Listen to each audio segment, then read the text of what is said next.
environmental protection. And I want to thank Lori Bucklew for arranging for us to have this meeting today. This is, as she said, the fourth in a series that will continue on climate change. Can I ask everyone to please mute yourself, both your phone and your Zoom link, so that any background discussions that you're having aren't being broadcast on the recorded line here. So today we are going to be talking about electric vehicles and electrification in general. Our past meetings have been about stormwater management and also on the economic impact of climate change. And as I said, today we're going to be talking about vehicle electrification.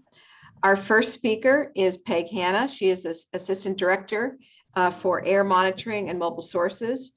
She's been overseeing this program for the past 15 years. The primary focus is development of policies and programs that effectively reduce emissions from the transportation sector, beginning with the diesel retrofit law in 2005, and now with the EV law that was signed in 2020. Our second speaker is Andrea Friedman, who is a supervisor in the Division of Air Quality, the Bureau of Mobile Sources. Andrea's been with us for 21 years. She supervises the electric vehicle program in the Division of Air Quality. Andrea focuses on policy and program development and implementation of new initiatives, public charging infrastructure, outreach, and electrification of state fleets. And without further ado, I'm going to turn it over to Peggy, who will start the discussion. Peg? Andrea, are you sharing the slides, or do you want me to? Say it again. I couldn't read your lips. Sorry, Peg. Why don't you go ahead?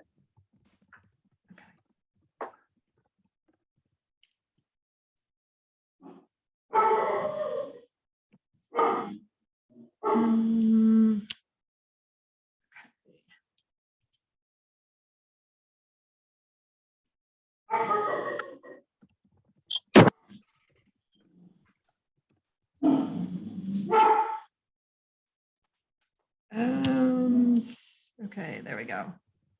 Got the slides up. We just need to get the dog settled down. Hold on one second.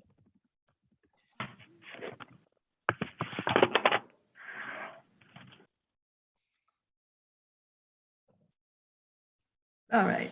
Can everybody see that now? Or yeah? Yes, yes. Okay, they're nodding yes. Very good. So good morning or good afternoon, everyone. This is our quick agenda for the day. We're hoping it will only take about 30 minutes. And then we'd like to allow the rest of the time for Q&A, which is often the most useful part of these presentations, because we're going to throw a lot of information at you. And we want to make sure that you're understanding it and that we're filling in any gaps that we might have missed. So we're going to talk about our state grant programs first, light duty and heavy duty, touch briefly on some federal funding that recently became available, and then talk about the statewide model ordinance, which is effective in every single municipality as of a couple months ago, touch on some of sustainable Jersey certifications related to EVs, and then, like I said, we're going to open it up to Q&A.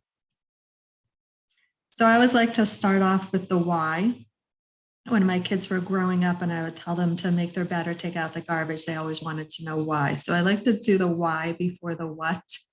When we look at the sources of climate changing pollutants, specifically greenhouse gases in New Jersey, we see that the majority is from the transportation sector.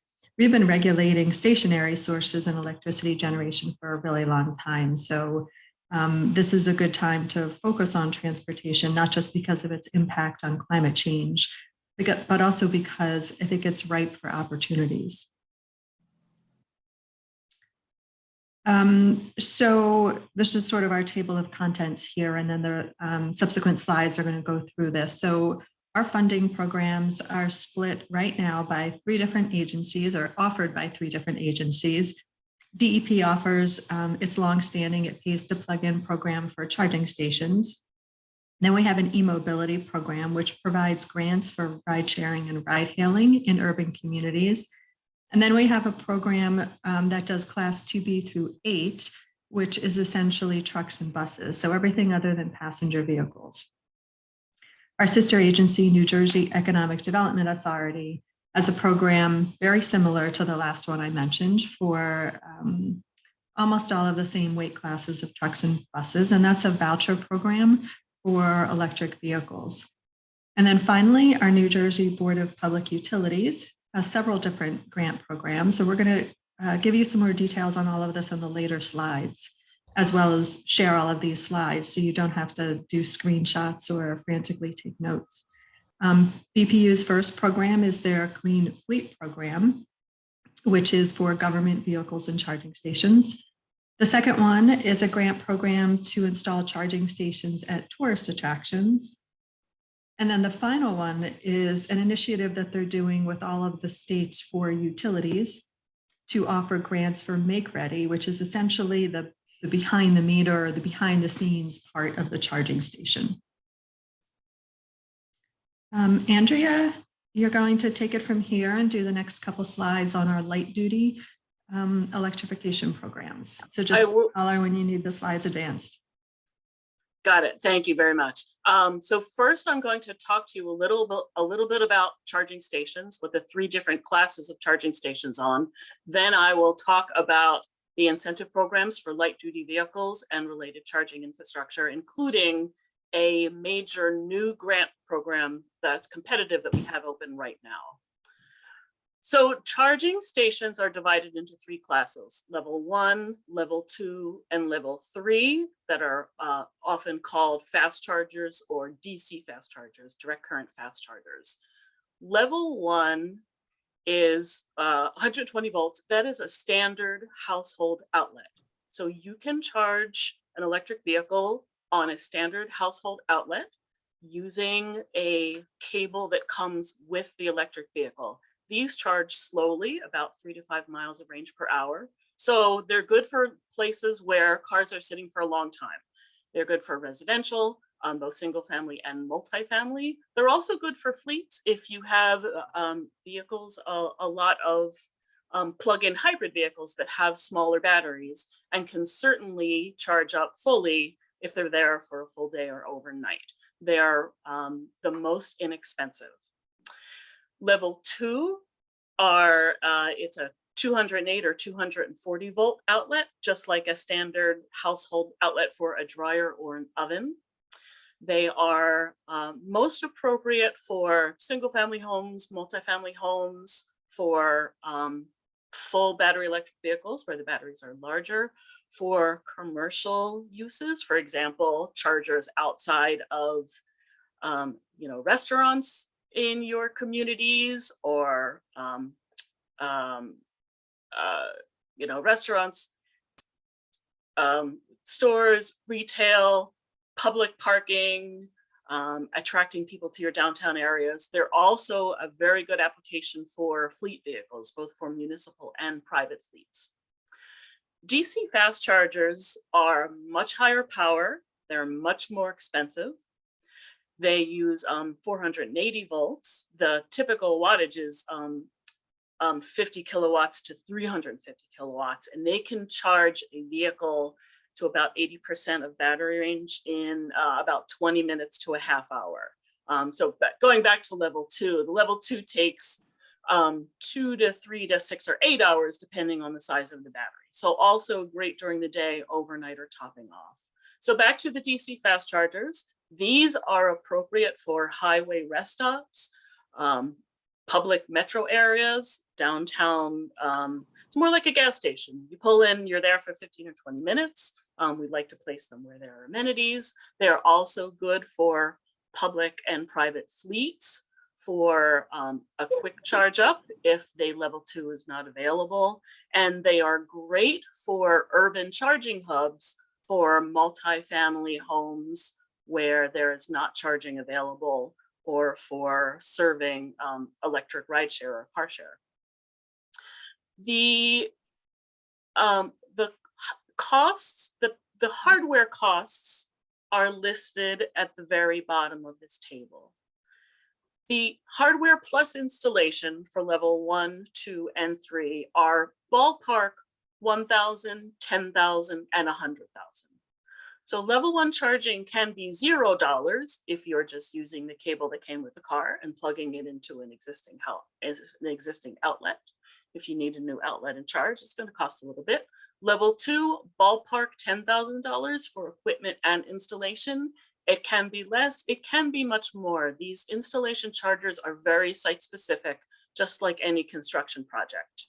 And DC fast chargers, equipment plus installation, is on the order of 100,000 plus or minus, can be less, it can be much more.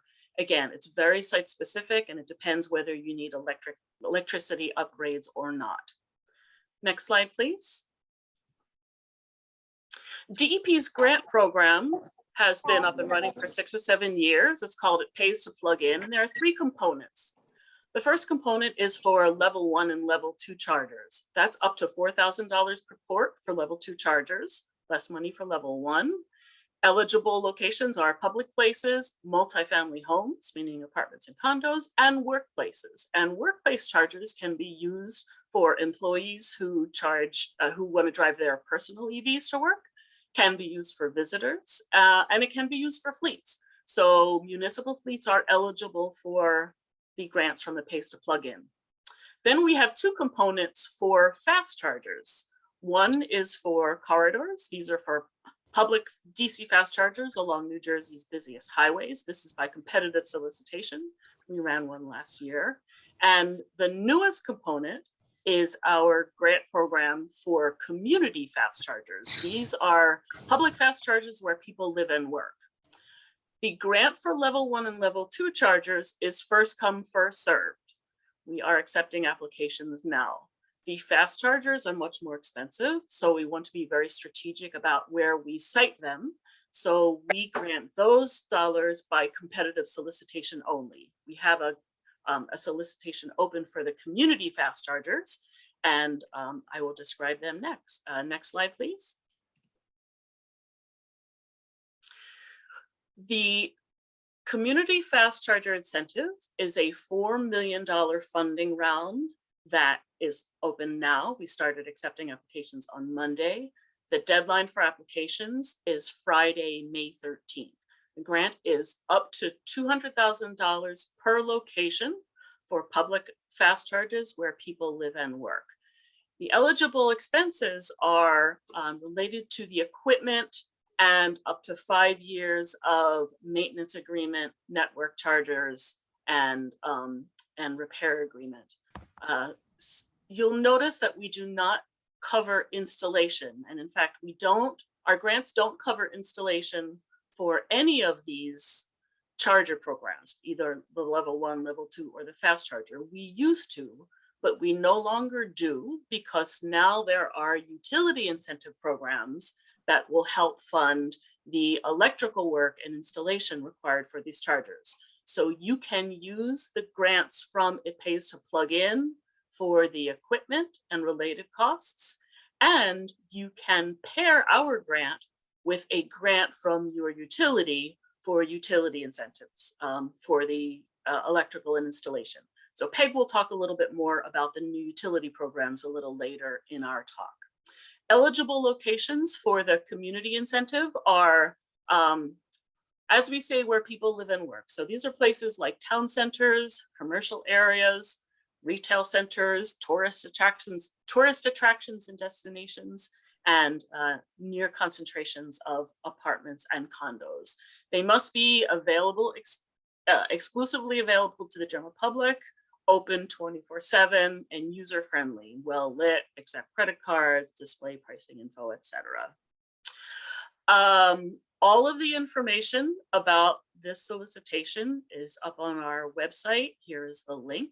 It has application materials, frequently asked questions that are in response to questions we've gotten in the last couple of weeks, a mapping tool that can help you evaluate potential sites for fast chargers in your town, and a recorded webinar that we did a week or 2 ago that fully explains the program.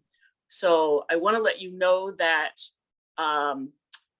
chargers on government-owned property are eligible, and chargers on private property are eligible as well. So you may consider what property that you own, perhaps that's near your downtown or retail area where you'd like to attract more visitors, and you might want to talk to the businesses in your community to see if they want to take advantage of this as well. Next slide, please. There is an equity gap in transportation electrification. In the earlier years, the only people who could afford an electric vehicle are wealthy people. Now there are more than 100 models on the market from every major automaker, and they are priced for middle-class families, especially when you use the federal and state incentives. However, low-income neighborhoods and minority neighborhoods, the feedback we get from them is we can't afford to buy new cars. Many people in our community can't afford used cars. They rely on public transit, and public transit generally is not as good as it needs to be to provide all mobility options in these neighborhoods. So we need to close that gap and make sure that every community in New Jersey benefits from clean electric transportation. Next slide, please. So the way we're approaching this in New Jersey is based on what we've heard the community, which is don't just put charging stations in our neighborhoods. We can't buy the cars.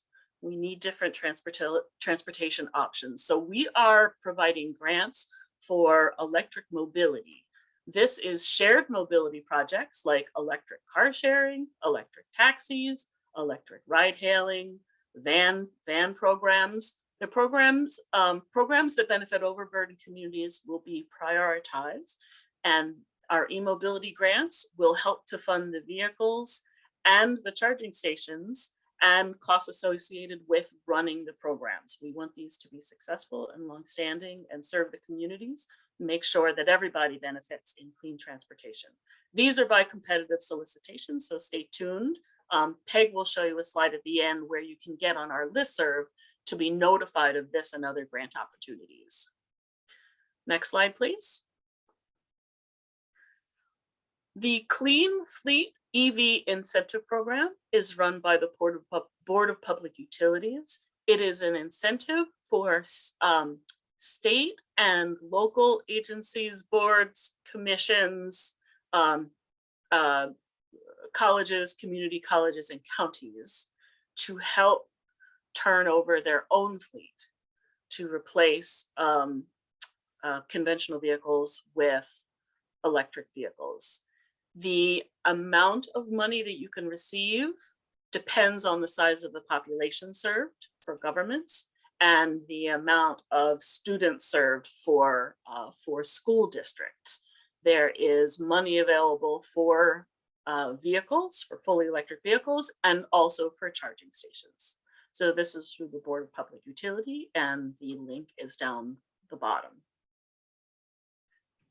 Next slide, please. So that's it for light duty vehicles and infrastructure that largely serves light duty vehicles. I'm going to turn it over to Peg, who will talk about medium and heavy duty vehicles, as well as New Jersey's new model ordinance and some resources that you can use to do some further reading if you'd like to look into these more. And I'll be available at the end to take questions along with Peg. Thank you. So this is a great graphic that I actually have hanging up in my office as a cheat sheet for easy reference, because I can never remember the weights that go with the different classes of vehicles, and people that are in this line of work just rattle off the classes, constantly. So this is a great visual that you might want to also keep to refer to. So the programs that we just talked about were for what we call light duty. So class 1 and class 2. There's a little division in class 2. There's class 2A and 2B, but we won't get into the weeds on that. What I'm going to talk about in the next few slides are what we call medium and heavy duty vehicles. So that's a little bit of the class 2 and then all the way up to class 8. So you'll see it covers quite a range of vehicles. It's everything from the UPS and FedEx delivery trucks that are going through your neighborhoods to some of the larger trucks and school buses, and then all the way up to the tractor trailers and dump trucks and things like that that we see going up and down the highways. So we've offered grants to electrify these medium and heavy duty vehicles for quite a while now. We just finished a competitive solicitation. It closed on March 4th. And I actually don't know how many applications we received, but I know the last time we did it about 6 months ago, we were overwhelmed with applications. We had probably triple what we could actually fund. So we hope to announce the awards in April. Maybe we can get it to coincide with Earth Week in April. And then we'll be doing another solicitation in July. So we try to do these twice a year. This program gives grants for the incremental cost. So the cost differential between a diesel fueled vehicle and electric vehicle. And it also covers 100% of the cost of the charging station. We are prioritizing overburdened or EJ communities. The definitions for those are all on our website if you want to take a look.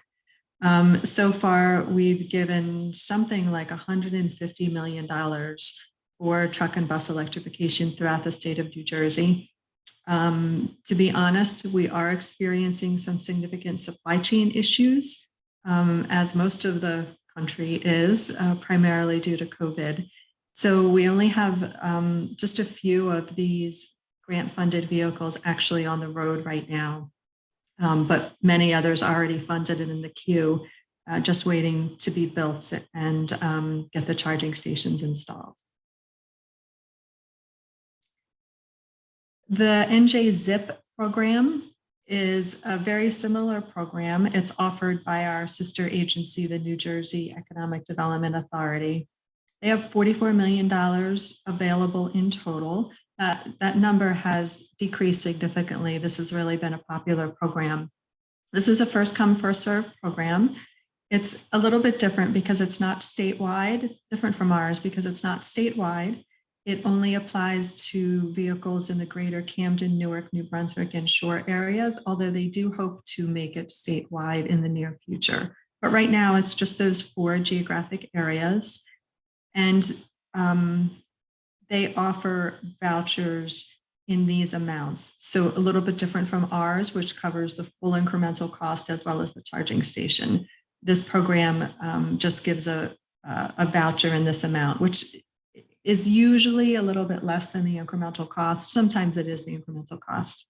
And you'll see here, they also give bonuses for small businesses, New Jersey-based manufacturing, and minority women and veteran-owned businesses. There is a $1,000 application fee, as well as some other criteria that apply here. But the website is there for more information. And like I said, it is open now. It's first come, first serve until the money runs out. This slide should probably have been a little bit earlier in the presentation. Actually, should have been part of what Andrea covered, because right now this is just for make ready, for light duty.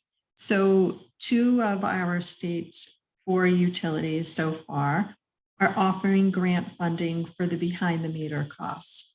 So this is another one of those little cheat sheet visuals that I have hanging in my office because it's much easier for me to see the different parts of the connection that need to be made when I have it as a picture instead of in words. So everything in the orange is what we call behind the meter, what I call behind the meter or make ready. So it's all the pieces of the grid of the electrical infrastructure that need to be updated to make it ready for an electric vehicle charging station. So PSE&G and Atlantic City Electric have funding available for level 2 and fast charging stations. You can see the estimates there. PSE&G expects to be able to fund 3,500 level 2 charging station make ready, and ACE 1,500, and then less for the fast chargers because they're so much more expensive. But this is a really important program because when we're talking about installing a charging station, those make ready costs are often more significant than the cost of the actual charging station and installation. So this is a great opportunity to pair or match up the incentives from the utilities with the incentives that we're offering at DEP. So many of you will remember the Infrastructure Investment and Jobs Act that President Biden signed in November. It's also called the Bipartisan Infrastructure Law. It offers funding in at least these three categories. There are actually a few more that I don't have on this slide, but are probably not as relevant to you. So it's offering funding for charging stations. That's going to come directly to the state. Then it will offer funding for charging stations through a competitive grant program, a national competitive grant program. And then there will be funding available for school buses, also through a competitive grant. And we just learned this morning from our colleagues at EPA that the first round of the school bus grant program is expected to launch in April. And then it will be expanded later in the year. So stay tuned. We're trying to get information on that out on all of these programs as it comes in and as we know it. There's a lot of information on this slide, and I'm not going to go over it because you'll have this slide afterwards and you can read it yourself and ask questions. But the takeaway is that this is a tremendous amount of money that will be either coming directly to New Jersey or available to New Jersey entities. So really something that we want to be prepared for it and take advantage of. So we'll be doing a tremendous amount of education and outreach through our listservs, through Carrie Kirk Flu's office, through Sustainable Jersey. Every contact list or stakeholder that we can get our hands on, we'll be pushing this information out. And that includes all of you. Okay, so that was the fun part because that was all about the money. So this is some of this is good news, but when we talk about laws or requirements, sometimes that's sort of a buzzkill. In this case, the first part of this law is actually really, in my opinion, a bonus for New Jersey. We had been hearing from EV charging station vendors that New Jersey had the longest municipal permitting time of any state in the country. And that was a headline that didn't make our commissioner or governor very happy. So we set about working with the legislature. And this is really a collaborative effort with multiple state agencies, multiple legislators, and multiple stakeholders, which resulted in this new law. So the nice part about this law is it streamlines the permitting processes in every single municipality immediately. So every municipality now has to consider charging stations and accessory use in every zoning district. So this means that when an applicant comes in to put in a charging station, every municipality will handle it the same way, and it will be a much more streamlined way than it was handled previously. So that's really great news for everyone. I'm going to skip ahead for a second. The other part, which is maybe a little more, going to be a little more resource intensive to implement, is this a requirement that any new multi-unit dwellings with more than 5 units and any new garages or parking lots that are not associated with a multi-unit dwelling must have a certain percentage of parking spaces that are make ready. So if you remember that slide that I showed you, so basically when you're building something new, you have to make sure that a certain number of parking spaces are ready for electric vehicle charging stations.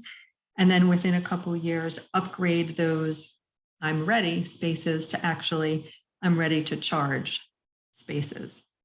So all of this is documented in the model ordinance and in the law that was passed. So let me go back up here for a second. So the model ordinance was released in September. As I said, it was effective immediately in every single municipality. And then what's really helpful is this best management practices guide that we just released last week. This was another collaborative effort, but it really is an attempt to explain the model ordinance and the law in very simple terms. We had several certified planners helping us write this best management practice guide. So it goes through that model ordinance. It tells you what you have to do, and it tells you what you can do. So the optional provisions that you can choose to add on to this model ordinance. And then the second half of the document takes you through some of the things that Andrea explained earlier, like what type of charging station is best for you? What does it mean to have a network charging station? Can I charge a fee? How do I put up signs? So basically taking you from soup to nuts in the EV charging station installation process. There are a lot of links at the end of the document, a lot of resources pointing you to other organizations, not just in New Jersey, but throughout the country, that have developed really good guidance documents that we think might be helpful as you proceed down this path as well. And then, Andrea, I think you are going to take us over the finish line with the next couple slides. Yes, thank you, Peg.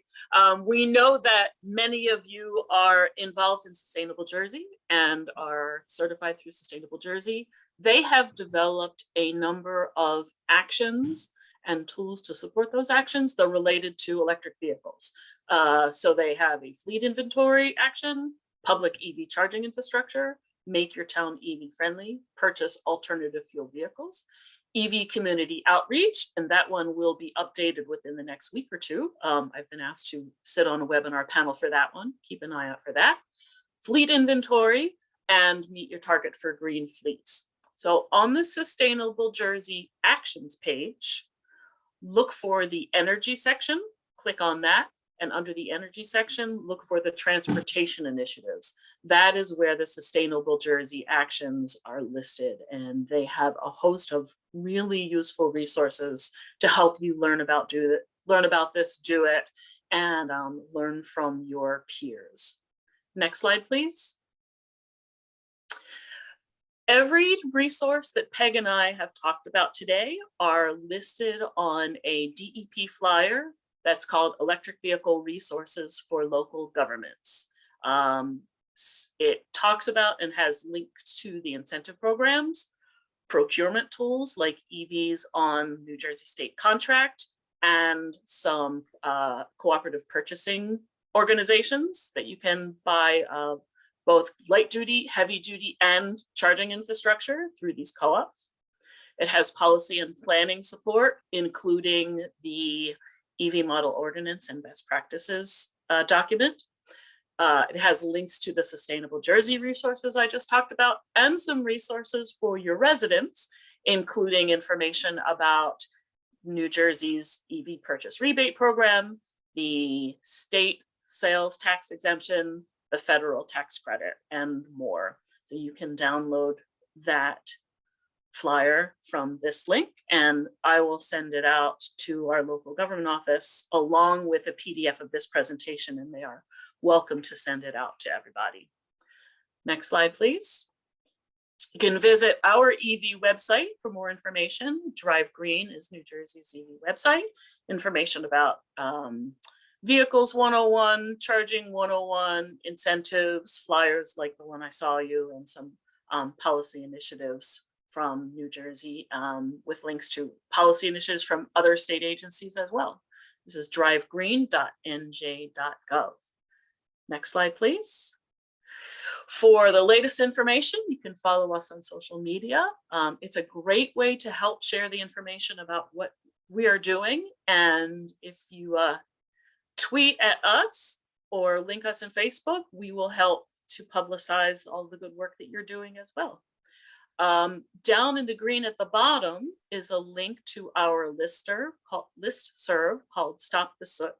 If you sign up for our listserv, you will get automatic notifications about new incentives, programs, program updates. We don't send out information very often, but through this listserv, you won't get spam. We send out things maybe once a month, but it's a great way to keep up on the latest, especially with the new federal funding coming down the road. We want to get that information out to you and hear from you about what you're interested in doing. Next slide, please. And of course, you can feel free to reach out to Peg or to me here at DEP. So thank you very much. Thank you to the League for having us. We'll wrap it up now and leave time for questions. Great. Thank you, Peg and Andrea, which is wonderful. So there's a couple of ways that you can. Perhaps you want to stop quickly. sharing? Yeah, Peg, you're sharing your screen. Yeah, we're sharing your emails. Andrea? I'm sorry, that's not You're me. sharing your email, or whoever's sharing their It's email. Andrea? not, it looks like it's Mark No, Said it's Janet not Levenberg. me. Johnson's screen. Says you're viewing Janet Johnson's screen. I don't know who that is. Well, the host could unshare it. Lori, you're the host. Can you unshare that screen? Yes, working on it. Okay.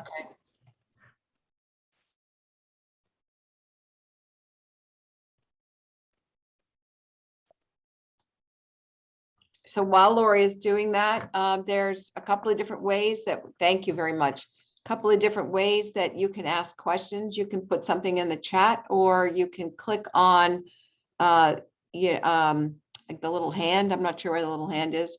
And so I know that there is a question. So I do see one in the chat. Will the charging stations be available on state contract?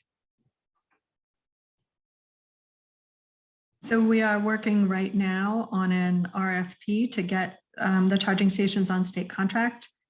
I would expect that's probably going to be 6 to 12 months before the contract is actually awarded. So stay tuned on that one. While you're waiting for the state contract for charging infrastructure, I recommend taking a look at the Climate Mayor's EV Purchasing Collaborative. They have done they have done procurement in a way that most local governments will it meets most local governments' requirements for procurement, meaning you don't have to put out your own RFP. They have done the RFP, they have evaluated it and granted contracts. So take a look at the Climate Mayor's EV Purchasing Collaborative. You can buy charging stations through that purchasing collaboratives as long as it meets your own municipality's procurement requirements. Thank you. All right, so we've got a number of questions in the chat. And I think what I'm going to do is just have you come off speaker. I'll call on you. Amanda, would you like to just ask your question? It's about having some problems with purchasing an electric vehicle. Yeah, we are having some trouble because we've only found the Leaf and I think that's the Volt, the Chevy Volt. And we were hoping that we can get some advice on what else to do other than going out to bid to purchase electric vehicles other than those two. Andrea, are the EVs themselves on the Climate Mayor's Purchasing Collaborative, or is that just the charging stations? The EVs themselves are also on the Okay. Climate Mayor's Purchasing Collaborative. We are, we do know that the State Department of Treasury will be doing additional procurements to get more EVs on the state contract, but I don't have a good sense of that timing. So I would recommend taking a look at the Climate Mayor's Purchasing Collaborative. Also, one of the Sustainable Jersey tools lists other purchasing co-ops that have EVs that you can buy off of the cooperative without having to go out for an RFP of your own. Thank you. Thanks, Amanda. So we have a question from Colleen McGurk. Do you want to come off mute and ask your question? If not, I'll read it. I just put the link in the chat to respond to Colleen. So the grant is it's not targeted at minority-owned businesses, but you will get a bonus if you are a minority-owned business. And that program is run by the Economic Development Authority. It's njeda.com/NJZIP. Okay, we have a question from Alex Rubenstein. When grant funds are received, is there an expectation that the charger will be free to use, or can a municipality recover energy uses with charges? Alex, is there anything more that you'd like to add to that? Okay, go ahead. So the answer is yes. You can choose whatever, you can charge whatever price you want to charge, either just to cover the energy usage, or you can even charge a little bit more to recover a profit or to get a profit from it. That's separate from the grant funds that we give you. Okay, thanks. And since I have your attention, I did have a second question. Any news on when JCP&L may participate in the Make Ready?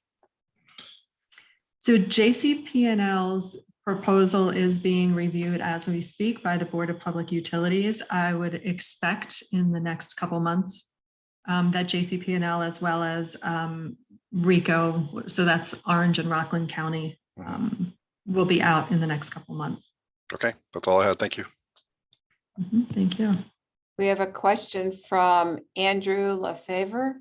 What effects would having more electric vehicles and charging stations have on the power grid?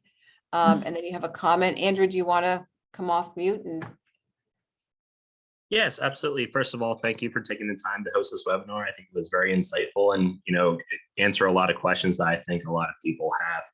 So I actually had a couple questions, but my first one was, as you said, what effects would having more electric vehicles and charging stations have on the power grid? And while it would reduce the amount of greenhouse gases from petrol vehicles, would it increase the amount of pollution from other sources? Say from like power plants that use oil, coal, and natural gas. And then just to follow up to that, would it increase the cost of power consumption for residents and municipalities? So there's a lot there. Let me start and Andrea can jump in. So yes, absolutely. We don't want to rob Peter to pay Paul. So the governor's stated goal is to electrify transportation at the same time that we clean up the grid. So we're trying to get to 100% renewables by 2050 and 100% electric transportation by 2050. So those goals have to be accomplished together. It's not one or the other. Otherwise, we're going to have the exact situation that you're alluding to, where we're decreasing in one sector and potentially increasing in another sector. In terms of the rates, will it increase the rates for residences? Andrea, can you help me with answering that? Do you know the answer? I don't know the answer to that. Although actually I do. It shouldn't. And the reason is these assets are already built. So we already have the poles, the power plants, the cans, the electrical infrastructure. So what we're doing with electric vehicles is we are making wider use of utility infrastructure that is almost all completely built. We will need additional power infrastructure to power the electric vehicles. That will ramp up over time. We're still in the early days of EVs. We're still only a couple of percentages of the fleet as a whole, if you look at the country as a whole. So the utility infrastructure will grow as the EV infrastructure will grow, and electric vehicles will be able to make use of the existing infrastructure in a way that it spreads the cost out to everybody. So it shouldn't raise our utility bills. At the same time, it will be lowering everybody's fuel bills. To add to one thing that Peg said about, the question of, are we just shifting pollution from tailpipes to smokestacks?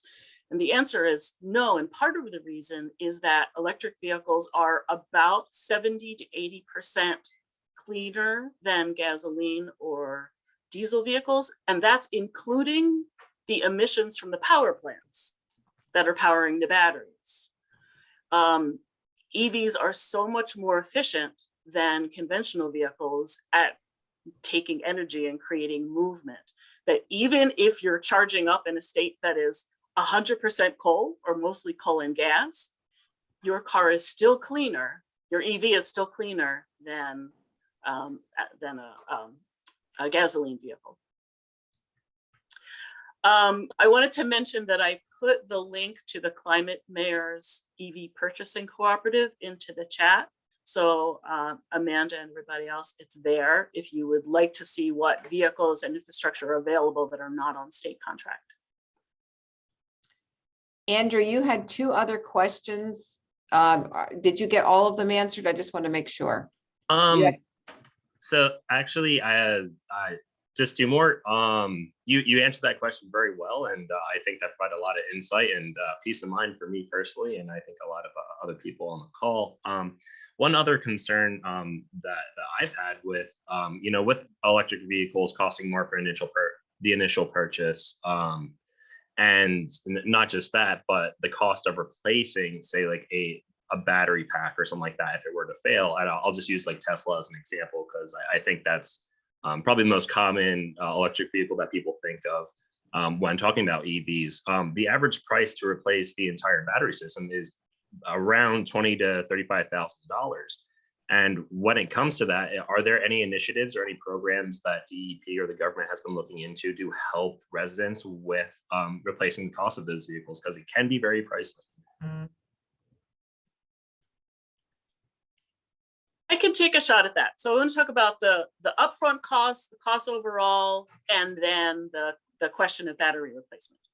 So right now, and probably for the next couple of years, electric vehicles are more expensive upfront than conventional vehicles.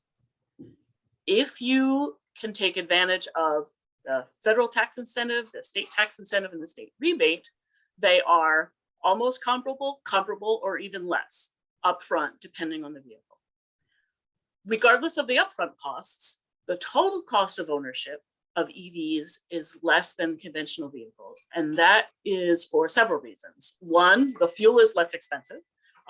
Before we saw inflated gas prices, EVs cost half or less to fuel up than gas vehicles. And now the gas is more expensive. The difference is even more dramatic. The second reason is EVs have far fewer parts. There's no engine, there's no carburetor, there's no tailpipe. They're very, mechanically, they're very simple vehicles. So they cost much less to maintain and repair than conventional vehicles. And that's a really big deal for fleets. And fleets often keep vehicles longer than individual owners. So I know that fleet managers compare the total cost of ownership on a cents per mile basis. Electric vehicles are much less expensive on a total cost of ownership cents per mile basis than conventional vehicles. So you may have to take a bit of a hit on the purchase price, but you'll save significant amounts of money on the end. If you take a look at the resources on the Sustainable Jersey Fleet Evaluation Tool, they have a spreadsheet you can use to compare the costs of an ICE vehicle and a comparable electric vehicle. And so the question of batteries, these batteries are warranted for, I think it's like 10 years or 100,000 miles, which is it's a great warranty. It is true that the battery will degrade by a percentage or two over time, but so does the fuel efficiency of a conventional vehicle. I don't have an answer to the question of what happens if you want to keep your vehicle to the end of its life and then replace it. We're still sort of in early days, so we're not really seeing that done yet. We'll sort of have to see how things develop. What I can say is that when it becomes time to replace an EV's battery, there will still be plenty of energy in it. There may just not be as much energy as you want to get the full range. So you can keep it and your range will be a little less. I anticipate that you will be able to sell it at a good price because batteries are energy and energies are valuable. There's a lot of work being done right now on battery recycling and also second life use for batteries, for example, as energy storage for utilities. So we'll have to see how it develops. There are a lot of smart people in the energy realm looking at this, and everybody is aware that as we shift from internal combustion engines to electric vehicles, batteries will be a resource for the cars, for the grid, for other second life uses. So I'm intrigued to see what will happen. But the bottom line is they're going to last you for at least 10 years and 100,000 miles, and they're warranted to do that. So for at least that long, we don't have to think about it, and it'll be interesting to see how the field develops. Did you want to do any follow-up, Andrew? Yeah, I just had one more. And again, thank you for the initiatives that you guys are putting forward and the hard work. You know, we greatly appreciate it. And then just my last question is, you know, like you said, we are still in the early days of development of EV vehicles and really moving forward. But I have a concern with the amount of gas-powered vehicles that will still be on the road, even as this continues to develop. And with that in mind, I know that there are different automotive companies that have been researching e-fuels. For example, Porsche is currently developing an e-fuel program that uses CO2 and hydrogen ingredients with from renewable energy that would reduce greenhouse gases by 85%, and it would allow gas-powered vehicles to run them without any modifications to the motor. And you know, with that being said, has like DEP or the government looked into development or implementation of using those types of fuels while we are still developing the goal of having electric vehicles? I'm not familiar with those kinds of flex fuels. Peg, do you have anything that you can say to that? So I think the question was about hydrogen as well as flex fuels, right? I just want to CO2 and Porsche's. I'm not familiar with Porsche's e-fuel program.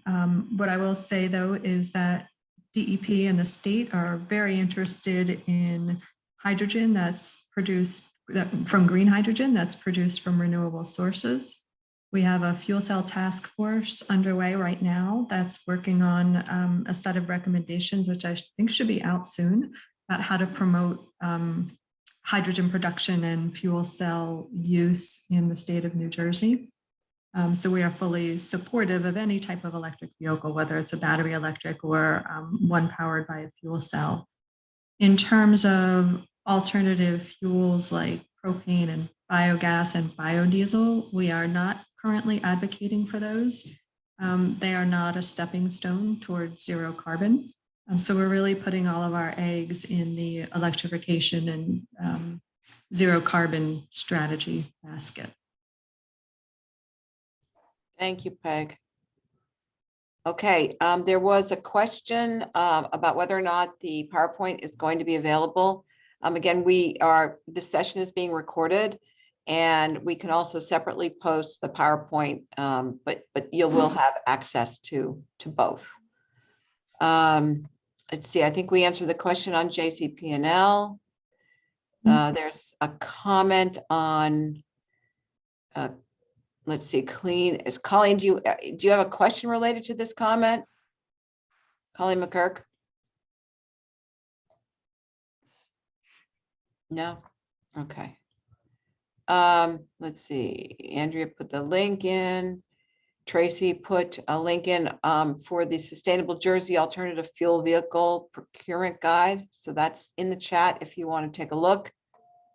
And let's see, we have a question from Mount Olive. I've been approached by several vendors willing to do the installation and provide the stations for free in return for the revenue. Does the DEP have any impact concern on this type of arrangement? No, there are. Go ahead, Peg. I was going to say we've gotten the same offer. Go ahead, though. There are a number of different business models that EV charging companies are using. We are open to any of them. I'd say do your due diligence the way you would for any kind of project that you're paying for in your municipality. I think I'd add that at a minimum, you'd want to ask for access to the data that's coming from that charging station. So the usage data, how much electricity, how many times are people charging, because that might help inform whether you want to put additional charging stations in your town. So data sharing and data access is really important. And that's something that DEP has been working on as well with all of our grantees and the charging station providers. Thank you. We have another question from Andrea Mendel regarding the type of EVs. She says most of the EV stations are designed for Tesla and the standard level 3 CSS? Can I? Please go ahead. Yes. First of all, just on the battery, the 8 years or the 10 years, we're talking catastrophic failure, which is very rare, and it's probably similar to having your engine blow. So I guess both of those things would be pretty expensive. And the degradation of the newer batteries every year isn't all that bad. It's probably similar to what you lose on a gas engine every year with your gas mileage. So I wouldn't worry too much at that point. Yes, most of I think I've seen numbers from everything from 75% to 90% currently. The cars on the road in New Jersey are actually Teslas. The level 3 stations I've been seeing are not that you've been putting up are not Tesla stations. They would work with, say, Chevy Bolts, Audis. They're usually what are called CSS stations for high speed. So putting those up aren't going to actually allow people to charge most of the cars that are currently out there right now. So I don't know, is that kind of an issue? I know Tesla puts their own stations up, but by putting the fast charging stations, you're not actually providing charging for most of the cars that are currently out there, and probably still most of the ones that are being sold. So I'm just throwing that out there as a comment. Yeah, that's an important point, Andrea. When we look at the registry in New Jersey, 85% of the electric vehicles registered in the state are in fact Teslas. And the majority of fast charging stations are also Teslas. Any fast charging stations that we fund must be accessible to everyone. So until Tesla offers universal access, they will not be eligible for grant funding. And Andrea can correct me if that's wrong, but that was our policy the last I understood it. Yes, Peg is correct. And Andrea is correct that the fast charging stations that we are incentivizing right now will less be for today's drivers, and they are more to provide confidence to people who don't own EVs yet that they can go out and buy one. But they won't work with Teslas. So They won't. It's correct. They will not work with Teslas. Now, Tesla offers an adapter for $100 or $200 that will allow Teslas to charge on a CCS station. No, they don't. I think what you're thinking of is for a level 2 charger. The Tesla plug is not a J1772, which is the standard charger. Mm-hmm. And Tesla offers a little adapter that fits on the end of it for about $50 now. It used to be $100. That will allow you to go into a regular level 2 charger because the electronics are the same. It doesn't. Right now, they're talking about something that would allow you to use the other one, but if so, it's probably going to be like $400 or $500. It's major. It's kind of like the old Cadmio that the original Nissan Leaf used. Right. There are ways to convert back and forth, but it tends to be a lot of electronics. It tends to be more expensive. If I could just add in real quick, Tesla did announce that they're providing a CCS1 adapter in the next couple of months that'll allow for 100 kW charging. Yeah, but they haven't come out with it yet, and it's probably going to be pretty expensive. So it may be something we would want to provide at charging stations as opposed to expecting everybody to buy one. Maybe there would be an option to do that. Yeah. Just throwing that out there.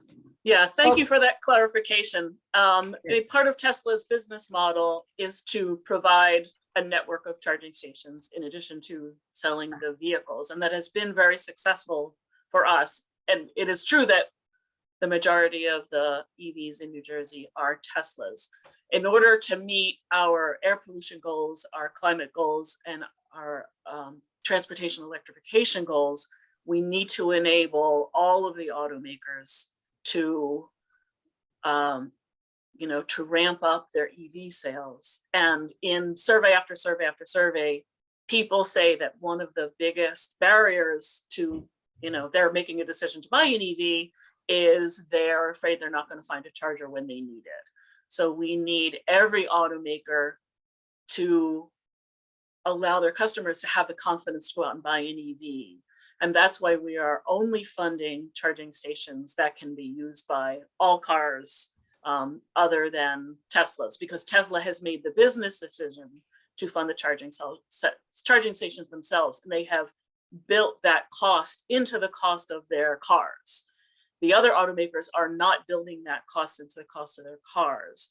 So the state and the feds are incentivizing those charging stations that can serve all of the rest of the automakers until there are enough vehicles that those charging stations will be cost effective, and then the private sector can fund them on their own. We have no, we don't intend to incentivize them forever, only until the market can support them on their own.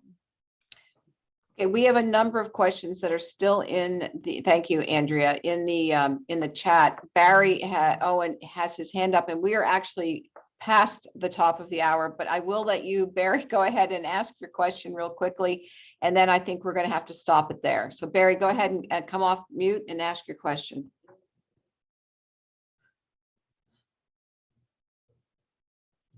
Barry? I see Barry also put his question in the Yeah. chat. Okay. Go ahead. So it says, when are DCFC solicitations reviewed? That's the first question. 2, what percentage of spots need to be ADA? And 3, are the costs to bring 480 service to the stations covered by utility incentives? So I can cover that. For the DEP grant program, the grant applications will be reviewed at the end of the solicitation period. So the window closes in early May. I can't remember the date. Once we have all of the applications in, we will review all of them. We doubt we have enough money to fund all of the proposals, so we will be evaluating the proposals against one another. So that will be after the application period closes in May. The utility incentive programs run differently. At this point, they're running those programs first come, first serve. So the utility programs are just reviewing applications for DC fast charger incentives as they come in. I don't know how the BPU is running their program. I believe it's a competitive solicitation, so I think they're doing it the way DEP does it, which is they close the solicitation window and then they review all of the applications. So question number 2, what percentage of spots need to be ADA? I don't remember off the top of my head, but it is in the model ordinance. So go take a look at the model ordinance. And number 3, are the costs to bring 480 service to the stations covered by the utility incentives? Yes. The utility incentives can be used for all make ready, both behind the meter, which is on the customer side, and pole to meter, which is on the utility side. So that's important because those kinds of electrical upgrades can be very expensive. So the utility incentives can be used for both of those. Okay, so we're going to have to stop there. I want to thank Lori and the League for sponsoring this Climate Mayor's session, the 4th one. I'd also like to just take a moment and say that this will be my last Climate Mayor's discussion with you as the Director of Local Government Assistance, as I will be retiring the end of the month. Emily, could you come on camera? Going forward, Emily Nanneman, who is just popped on, will be coordinating these sessions, and Thomas Brickman will continue in our tradition of providing information on climate initiatives in the state of New Jersey. I hope that if you have ideas or questions on any of our climate change agenda in the department, that you would reach out to us so that we can organize further discussions. But I want to say it's been my honor and privilege working with you all of these years, and I'm going to miss being here, being part of the department, but I know I'm leaving it in very good hands, and I look forward to seeing you somewhere else in the future. And I hope that you will continue to participate in these wonderful climate change discussions that are designed specifically for you as mayors and as municipal officials. So be well, stay well, and this has been recorded and it will be made available to you following this session. Thank you. Thank you. And it will also, Carrie, if I you. may just add, it will be on the league's website as well. Thank you, everyone.